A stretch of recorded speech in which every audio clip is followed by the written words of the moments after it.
संपूर्ण पुरणाचा स्वयंपाक अगदी 200 रुपयाच्या थाळीमध्ये अवेलेबल आहे।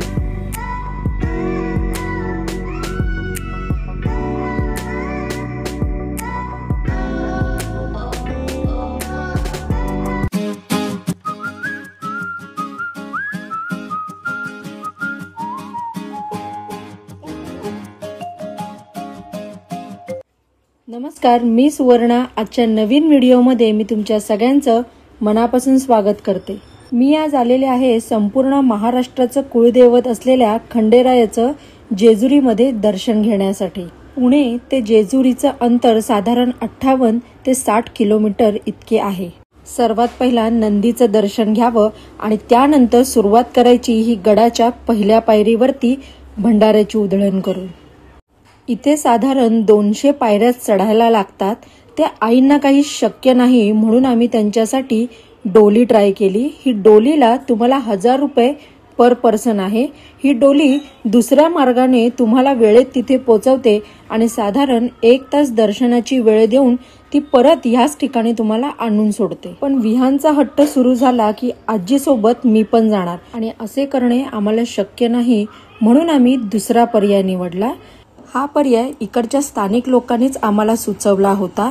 जेजुरीमध्ये आल्यानंतर तुम्हाला 50 रुपयाची पावती फाडायला लागते आणि हा रस्ता थेट जातो मंदिराच्या बॅक साईडला। आता तुम्ही म्हणाल की 200 पायऱ्या चढण्यापेक्षा जर 4 व्हीलर मंदिरापर्यंत जाते तर आपण असंच जाऊ, पण असं चालणार नाही। ह्या बोर्डावर सगळी सूचना दिलेली आहे। व्हिडिओ पॉज करा आणि व्यवस्थित वाचा, कारण की इथे काही ठराविक लोकांसाठीच ही सुविधा दिलेली आहे। आईंचं वय पाहता आणि पायाचा प्रॉब्लेम बघता आईंना हर्षल सोबत जाण्याची परमिशन त्यांनी दिली आणि हो, इथे येताना आधार कार्ड असणं सुद्धा गरजेचं आहे। ही सुविधा सगळ्यांसाठी नाही, म्हणूनच विहान आणि मी पायरीवरून निघालो खंडेरायाचं दर्शन घ्यायला। हर्षलने बाकीची ही शूटिंग केलेली आहे। आता तुम्ही बघत आहात मंदिराचा पश्चिम दरवाजा, जिथे कार पार्किंगची सुविधा खूप मोठी आहे, पण परमिशन खूप कमी जणांसाठी आहे। चला तर मग आता नव्याने सुरुवात करूया मुख्य दरवाजापासून। व्हिडिओच्या सुरुवातीलाच तुम्हाला बरीच माहिती मिळाली आहे, म्हणून व्हिडिओ शेवटपर्यंत नक्की बघा, कारण की इथून पुढेही तुम्हाला बरीच माहिती अजून मला द्यायची आहे। गडावरती काही पायऱ्या चढून झाल्यावर उजव्या हातालाच आपल्याला खंडोबाची दुसरी बायको म्हणजे बाणाईचं मंदिर पाहायला मिळतं।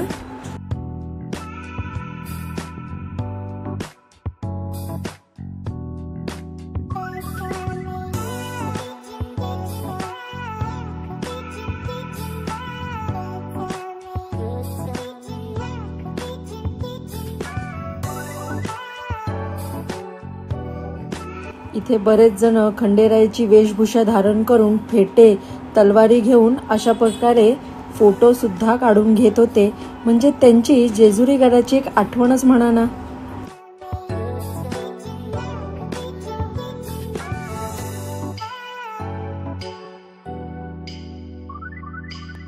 जेजुरी गडावरती एकामागे एक अशा 5 दगडी कमानींना आपल्याला पार करून जावं लागतं। जेजुरी गडावरती श्री छत्रपती शिवाजी महाराज आणि श्री शंभूराजे यांची भेटीची एक सुंदर प्रतिमा इथे उभी करण्यात आलेली आहे।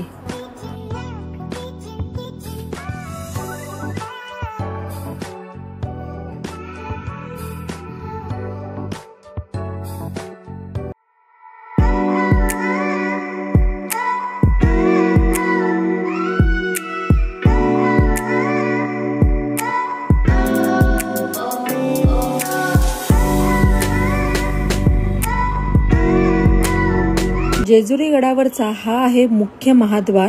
इथूनच आपण आतमध्ये जाणार आहोत मंदिरमध्ये प्रवेश केला आणि सगळीकडे भंडाऱ्याची उधळण पाहिली आणि तेव्हा लक्षात आलं की ह्यालाच म्हणतात सोन्याची जेजुरी।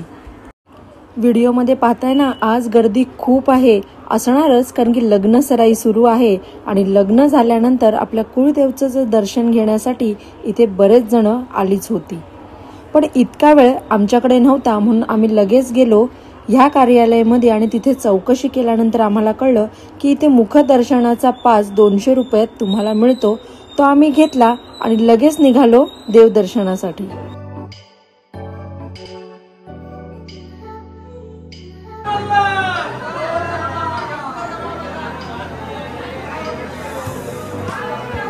काय मग झाले की नाही खंडेरायाचं दर्शन अगदी जवळून। चला तर मग माझ्यासोबत सगळ्यांनी म्हणा, येळकोट येळकोट जय मल्हार। खंडेरायाचं दर्शन तर खूप छान झालं। आता आपण दर्शन घेऊया खंडेरायाच्या पहिल्या बायकोचं म्हणजे म्हाळसा देवीचं। इथे त्यांचं शिळा रूपामध्ये आपल्याला दर्शन घडतं। याचबरोबर मंदिराच्या परिसरात आजूबाजूला आपल्याला छोटी छोटी मंदिरं सुद्धा पाहायला मिळतात।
जय मल्हार, येळकोट येळकोट जय मल्हार।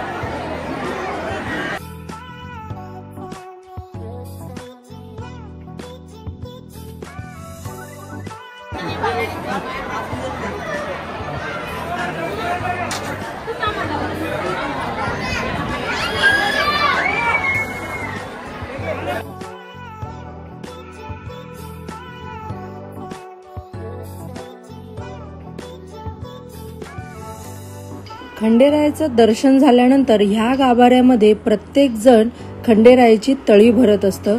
तळी भरणं म्हणजे काय, तर एका ताटामध्ये भंडारा खोबळ्याची उधळण करून खंडेरायाचं नामस्मरण केलं जातं। ह्याच्यासाठी तिथे गुरुजी सुद्धा असतात, ते तुम्हाला मदत करतात।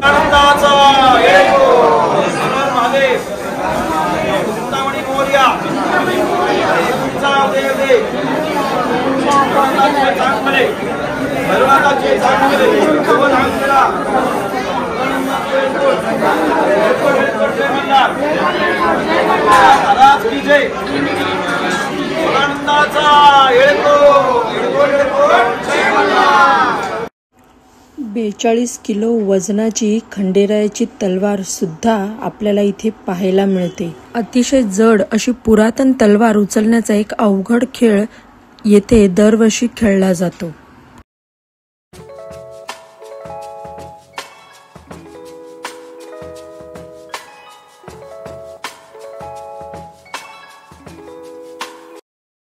आत्ताच आपलं जेजुरी गडावरती मल्हार मार्तंड खंडेरायाचं दर्शन झालेलंच आहे। इथून पुढे मी निघाले पेशवाई लॉज दाखवण्यासाठी। इथे तुम्हाला राहण्याची उत्तम सोय आहे। चला पाहूया आतमध्ये रूम कसे आहेत ते। तोपर्यंत तुम्ही सांगा आजचा व्हिडिओ तुम्हाला कसा वाटला ते, आणि अजून माझ्या चॅनलला जर सबस्क्राईब केलेलं नसेल तर लवकरात लवकर करा। चला भेटूया इकडच्या ओनरना। नमस्कार दादा। नमस्कार, आपलं नाव? माझं नाव सचिन पेशवे। बरं। मी जेजुरी शहरामध्ये राहतो आणि मी व्यावसायिक आहे। माझे जेजुरी शहरामध्ये 2 लॉज आहेत। एक जेजुरी शहरामध्ये जिजामाता हायस्कूल समोर पेशवे पॅलेस या नावाने आहे, आणि जेजुरी नीरा रोडवर म्हणजे MRDCच्या जवळच असं, आणि खंडोबाच्या पूर्वगडाच्या पायथ्याजवळच पेशवाई म्हणून एक लॉज आहे। बरं, असे तुमचे 2 लॉज आहेत। हां, आता आपण कोणतं बघतोय त्याच्यातलं तुमचं? आता आपण हॉटेल पेशवाई म्हणून आहे, त्या ठिकाणी आपण आता उभे आहोत। बरं, इथे एसी नॉन एसी असे दोन्ही प्रकारचे रूम आहेत। एसी आहेत, नॉन एसी आहेत। एसीचं त्याचं हे आहे 1800 रुपये आणि नॉन एसीचं भाडे आहे 1200 रुपये। आणि आपला चेकआउट टाइम दुपारी 12 वाजता असतो। तुम्ही आदल्या दिवशी कधी जरी आले तरी दुपारी तुमचा 12 पर्यंत चेकआउट टायमिंग असतो। या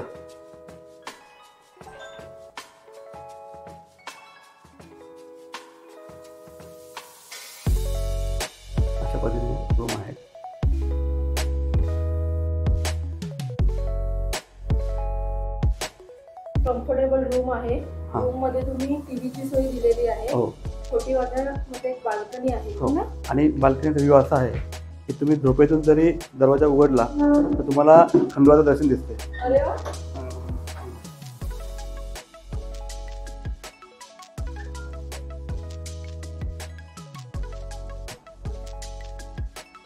इथून आपल्याला जेजुरीगड दिसत आहे.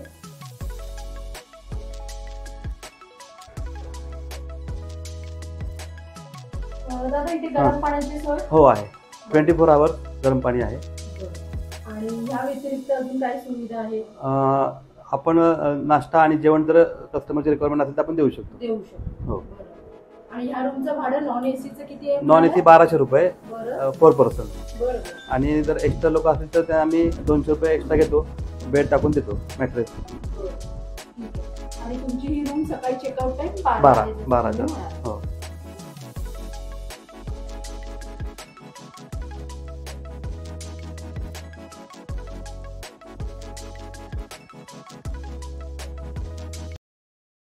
आता आपण पेशवाई लॉज मधली दुसरी रूम बघत आहोत. याचप्रमाणे इथे 6 रूम अवेलेबल असतात. नेहमी यायच्या आधी तुम्ही इथे कॉन्टॅक्ट करून येऊ शकता. ह्यांचे सगळे डिटेल्स मी डिस्क्रिप्शन बॉक्समध्ये दिलेले आहेत. या व्यतिरिक्त गावामध्ये म्हणजे मंदिराजवळ सुद्धा ह्यांचं पेशवे पॅलेस या नावाने लॉजिंग आहे. इथे सुद्धा तुम्ही कॉन्टॅक्ट करून येऊ शकता. आणि ह्याचे पूर्ण ॲड्रेस मॅप मी सगळे डिटेल डिस्क्रिप्शन बॉक्समध्ये दिले आहेत. आपण आता हॉटेल पेशवाईच्या बाजूलाच एक असा नवीन हॉल केलेला आहे, ज्या ठिकाणी आपण 100 लोकांचे अरेंजमेंट केलेले आहे. जर कोणी ग्रुप येणार असेल 50-100 लोकांचा तर त्यासाठी आपण इथं त्यांची व्यवस्था करू शकतो. साधारण इथं 4 संडास 4 बाथरूम आहेत आणि असा हा सुंदर हॉल आहे.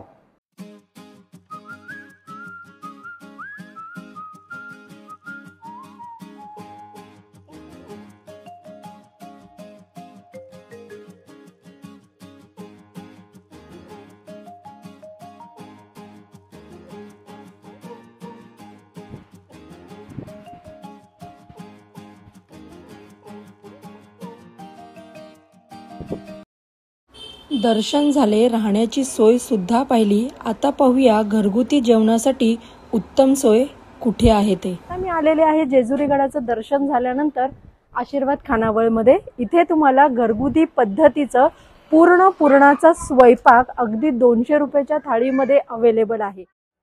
इथे अगदी उत्कृष्ट पद्धतीचं जेवणाचं मेनू कार्ड माझ्याकडे आलेलं आहे. जर इथे तुम्ही नीट पाहिलं तर 100 रुपयामध्ये म्हणजे अगदी 100 रुपयामध्ये तुम्हाला 3 चपाती, 1 भाजी, भात आणि भाताचा प्रकार सुद्धा जर तुम्ही पाहिलात तर इंद्रायणी, कोलम आणि बासमती हीच व्हरायटी त्यांनी इथे ठेवलेली आहे. त्यानुसारच म्हणजे त्यासोबतच आपल्याला वरण, लोणचं, कांदा, लिंबू, पापड तर आहेच, ठेचा आणि प्लस 1 पाण्याची बॉटल तुम्हाला फ्रीमध्ये दिली जाते. त्याचबरोबर इथे 120 रुपयाची सुद्धा थाळी आहे, 150ची सुद्धा आहे, 200ची सुद्धा आहे. आणि अगदीच आपल्याला जर जेवायचं नसेल तर 70 रुपयामध्ये तुम्ही 3 चपाती, 1 भाजी, लोणचं, कांदा, लिंबू, पापड सुद्धा घेऊ शकता. आणि इथे पिठलं भाकरी सुद्धा मिळतं बरं का. त्याची सुद्धा इथे थाळी 100 रुपयाला अवेलेबल आहे. गरमागरम माझ्याकडे 2 थाळी आत्ता आलेल्या आहेत. माझ्या शेजारी आहेत आशीर्वाद खानावळचे ओनर. हे दोघंही चालवतात, मिस्टर आणि मिसेस. माझ्यासोबत आता वहिनी आहेत. वहिनी, आपलं नाव काय आहे? प्रियंका विशाल हेंद्रे. बरं, मला सांगता ही किती रुपयाची थाळी आणि ह्याच्यात तुम्ही काय काय प्रोव्हाइड करता? ही पुरणपोळीची थाळी आहे. ही 200 रुपयाची आहे. यामध्ये आम्ही पुरणपोळी, भजी, सुकी भाजी असते, डाळ वाटी, कटाची आमटी, दूध, राईस आणि पापड, कुरडई असं हे मसाला ताक. त्याबरोबर एक पाणी बॉटल पण असते. ही पाणी बॉटल आहे. बरं, प्रत्येक थाळीवर तुम्ही 1 पाण्याची बॉटल फ्री देता? ह्यामध्ये हे 200 रुपये वाली थाळी आहे, त्यामध्ये आम्ही बॉटल फ्री देणार आहात. बरं बरं. आणि ही थाळी? ही 150 वाली थाळी आहे. बरं. यामध्ये पण चपाती असते, 3 चपात्या असतात, सुकी भाजी, रस्सा भाजी असती, डाळ वाटी, राईस, लोणचं आणि पापड. याबरोबर पण एक पाणी बॉटल आणि ताक येतो. अरे वा. हा. आणि कधी कधी ह्याच्यामध्ये स्वीट सुद्धा ऍड होऊ शकतं. आम्ही करून पण देतो आणि स्वीट. बरं, या व्यतिरिक्त जर पाहुण्यांना काही येणाऱ्या म्हणजे भक्तांना काही वेगळं खायचं असेल किंवा साधं पिठलं भाकरी, काही काही जण म्हणतात ना आम्ही इथे आलोय तर साधं पिठलं भाकरी करा, तर त्याची सुविधा सुद्धा आहे का? हो, ती पण मिळते. बरं. गरम पिठलं भाकरी आम्ही बनवून देतो. बरं. आता ही पुरणपोळी साधारण जर एक अजून हवी असली तर त्या- ती कितीला आहे? ती 40 रुपयाला आहे एक पुरणपोळी आपण त्यांना प्रोव्हाइड करू शकतो. म्हणजे तुम्हाला हवं तसं तुम्ही कस्टमाइज करून जेवण इथे बनवून घेऊ शकता. तुम्ही देवदर्शन झाल्यानंतर इथे येईपर्यंत तुम्हाला गरमागरम जेवण रेडी असतं. चला आता आपण टेस्ट करून बघूया कसं आहे ते. ह्यांचे सगळे डिटेल्स मी डिस्क्रिप्शन बॉक्समध्ये नेहमीप्रमाणे दिले आहेत. त्याप्रमाणेच मी मॅप सुद्धा इकडचा दिला आहे, म्हणजे जेणेकरून तुम्हाला काही अडचण येणार नाही. पुरणपोळी आणि दूध गोडीला अगदी परफेक्ट आहे. जास्त गोड नाही आणि कमी गोडाची सुद्धा नाही. खूप छान आहे. आपण भजी ट्राय करूया. कांद्याची भजी कुरकुरीत आहे, आवाज येतच असणार आहे. जेवण खरंच खूप छान आहे. मी नेहमीच सांगते मी जेवताना बोलणार नाही, मनसोक्त आधी जेवून घेणार. भेटूया एक नवीन व्हिडिओ मध्ये. तोपर्यंत थँक्यू, बाय बाय. छान आहे वहिनी जेवण.